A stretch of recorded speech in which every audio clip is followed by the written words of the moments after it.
Good morning friends, welcome to my channel. I am doctor Ayudh Mugdhum, OCD consultant and therapist.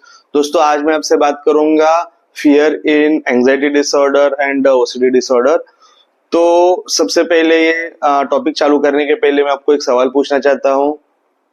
दोस्तों, ये जो डर है, ये जो फियर है, इसके साथ रहते हुए कितने तो महीने, कितने तो साल गुजर गए। आपको आज डिसाइड करना है इसी फियर में रहना है या फिर जो आगे की लाइफ है वो अच्छी बनानी है, बेहतर बनानी है और इस डर को हमेशा खत्म करना है।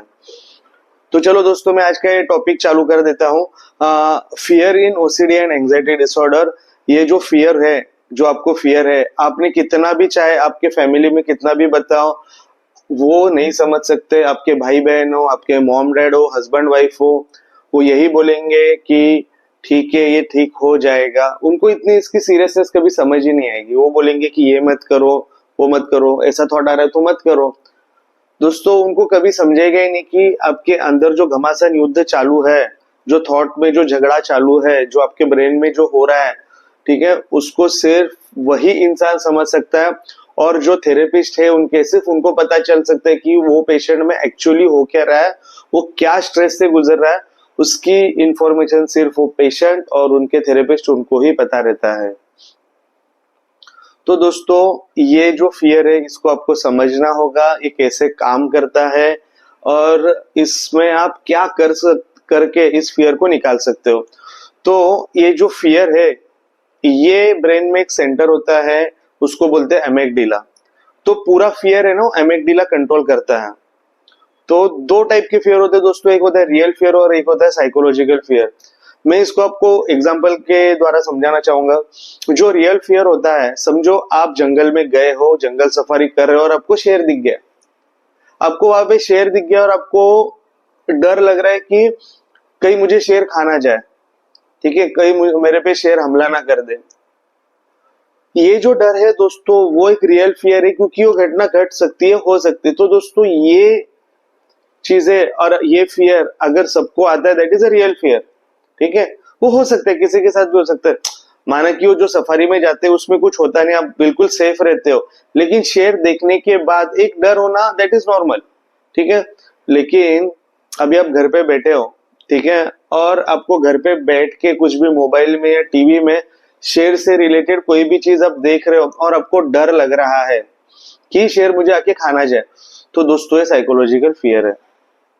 जैसे ही दोस्तों साइकोलॉजिकल फियर आपके ब्रेन में आ गया, वो एक पैटर्न बन जाता है। ये फियर है, ये ट्रिगर है, और ये ट्रिगर अगर एक बार बन गया ब्रेन में, ये पैटर्न अगर ब्रेन में बन गया, तो दोस्तों एमिगडाला की खासियत है, उसके फीचर्स है, वो पैरेलल पैटर्न्स बनाता है। साइकोलॉजिकल फियर से रिलेटेड पैरेलल पैटर्न्स बनाते रहता है। जैसे अभी आपको शेर का वीडियो या फिर फोटो टीवी में देख के, मोबाइल में देख के डर लग रहा है, अभी इसके बाद और एक पैटर्न क्या बनाएगा, वो शेर की कोई कहानी बता रहा है तो भी आपको शेर का नाम सुन के डर लग रहा है। अगर आप कुछ पढ़ रहे हो और वहां पे कुछ टाइगर रिलेटेड है, शेर रिलेटेड कुछ तो आपने पढ़ लिया, तो आपको डर लग रहा है। किधर भी शेर से रिलेटेड कुछ भी हो रहा है, आपको ये डर लग रहा है कि शेर मुझे खाना जाए। तो दोस्तों, ऐसे साइकोलॉजिकल पैटर्न्स ब्रेन बनाना चालू कर देता है। तो आपको ये समझना होगा, अगर कोई पहला साइकोलॉजिकल फियर का पैटर्न बन चुका है तो उसको बनने ही मत दो, या फिर बना है तो उसको तोड़ दो। इस पैटर्न को तोड़ना बहुत ज्यादा इंपॉर्टेंट है, ताकि उससे रिलेटेड और पैरेलल पैटर्न्स ना बने, ठीक है। तो दोस्तों, इसको एकदम अच्छे से आप समझोगे, जब अच्छे से आप काम करोगे, फियर रिस्पॉन्स को समझोगे, तो दोस्तों आप आपके फियर को निकाल सकते हो। ये फियर रिस्पॉन्स क्या होता है? फियर रिस्पॉन्स दोस्तों, उसको फाइट एंड फ्लाइट रिस्पॉन्स भी बोलते हैं। तो दोस्तों देखो, आपके ब्रेन को कोई भी थ्रेट या डेंजर जैसे ही समझ में आता है, आप में ये एमिगडाला ट्रिगर करता है फाइट एंड फ्लाइट रिस्पॉन्स को। इसमें क्या होता है, इसमें आपका जो स्ट्रेस हार्मोन है वो रिलीज होने लग जाता है। स्ट्रेस हार्मोन मतलब कोर्टिसोल, जो हार्मोन है आपके बॉडी में, वो रिलीज होना चालू हो जाता है। आपकी ब्रीदिंग बहुत फास्ट हो जाती है, आपके हार्ट बीट्स बहुत बढ़ने लग जाते हैं। तो आप ओवरऑल एक स्ट्रेस के रिस्पॉन्स में आ जाते हो। इसको फाइट एंड फ्लाइट रिस्पॉन्स बोलते हैं। तो दोस्तों, इसमें आपका ओसीडी ब्रेन इतना हावी हो जाता है, वो डर आप पे इतना हावी हो जाता है, आपका कॉन्शियस ब्रेन काम नहीं करता, आप नॉर्मल कोई भी एक्टिविटी कर नहीं सकते हो, आप उसी थॉट में पूरा टाइम रहते हो। तो दोस्तों, इस फियर रिस्पॉन्स को आप अच्छे से समझोगे तो आप आपका फियर को डिलीट कर सकते हो, उसको निकाल सकते हो। तो दोस्तों देखो, जो एमिगडाला होता है ना, इसके 3 पार्ट्स होते हैं। एक होता है सेंट्रल पार्ट, फिर होता है लेटरल पार्ट और नीचे होता है बेसल पार्ट, ठीक है। तो दोस्तों ये जो सेंट्रल पार्ट होता है ना, ये ओसीडी और एंजाइटी डिसऑर्डर के पेशेंट्स में एक्टिवेटेड रहता है, हाइपर एक्टिवेटेड रहता है। इनको थोड़ा सा भी कुछ भी डिस्ट्रेस आया, जैसे कोई भी साइकोलॉजिकल फियर आया, ये तुरंत स्ट्रेस हार्मोन रिलीज करता है। इसका काम है स्ट्रेस हार्मोन रिलीज करना, कॉर्टिसोल रिलीज करना। तो दोस्तों पूरा प्रोसेस हो जाता है फाइट एंड फ्लाइट रिस्पॉन्स का। जो एमिगडाला का लेटरल पार्ट और बेसल पार्ट है, वो काम करता है अंडरस्टैंड करने का, लर्निंग। उसमें आप जितना उसको अंडरस्टैंड कराओगे, जितना आप लर्निंग दोगे, तो वो अंडरस्टैंडिंग और लर्निंग को अच्छे से प्रोसेस करता है और दोस्तों फियर रिस्पॉन्स को कंट्रोल करने का काम करता है। अगर आप फियर रिस्पॉन्स को समझ पाए, आपने अगर सेंट्रल एमिगडाला को काम पे लगाया, तो आपको स्ट्रेस होगा और फाइट फ्लाइट रिस्पॉन्स में आप चले जाओगे। आपने अगर लेटरल पार्ट ऑफ एमिगडाला, जो बाजू के पार्ट्स होते हैं, उनको आपने अगर एक्टिवेट किया लर्निंग के और समझ के थ्रू, तो दोस्तों वो सेंट्रल पार्ट को कंट्रोल करता है और वो फियर रिस्पॉन्स को कंट्रोल करता है और आपका फियर वैसे खत्म होता है, साइकोलॉजिकल फियर खत्म होता है।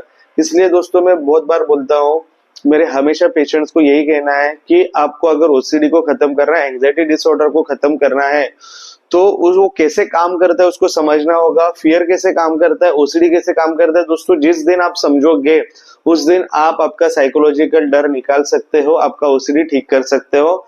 ये जैसे आपको समझ में आएगा कि लेटरल एमिगडाला आपका सुन रहा है, उसको आप लर्निंग दे रहे हो, समझ दे रहे हो, तो दोस्तों आप एंजाइटी और आपका फियर इफेक्टिवली मैनेज कर सकते हो, ठीक है। तो दोस्तों देखो, ये जो फियर है, इसको निकालने के लिए तरह तरह के थेरेपीज अवेलेबल है। आप सीबीटी थेरेपी या ईआरपी थेरेपी करके इस डर को निकाल सकते हो। देखो दोस्तों, एक चीज मैं बताऊंगा, आपको अगर डर को निकालना है तो डर से भागना ही ऑप्शन नहीं है। इतने साल से आप अवॉइड कर रहे हो, उतने साल से कंपल्शन कर रहे हो, भाग रहे हो। अगर आपको सच में डर को निकालना है ना, तो आपको डर का सामना करना होगा। डर का सामना करके ही डर निकाल सकते हो। और वो कैसे कर सकते हो? वो कर सकते हो ईआरपी थेरेपी के through, exposure and response prevention.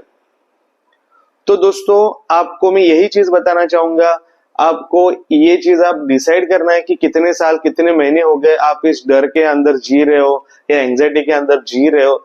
आप दोस्तों प्लीज आपके थेरेपिस्ट को कंसल्ट कीजिए, इस डर से मुक्ति पाइए।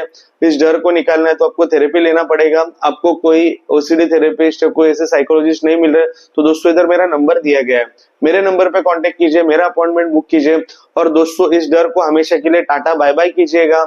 और दोस्तों please take care of yourself. मैं चाहता हूँ कि ऐसे जो वीडियोस है ये आप आपके दोस्त परिवार में शेयर कीजिए, ताकि लोगों को पता चले कि ओसीडी क्या होती है, एंजाइटी क्या होती है।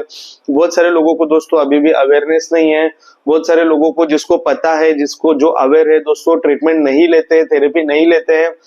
और इसी फियर और डर में कितने सारे तो दिन और साल, महीने निकाल देते हैं। तो आपको आज ही अपॉइंटमेंट लेना है।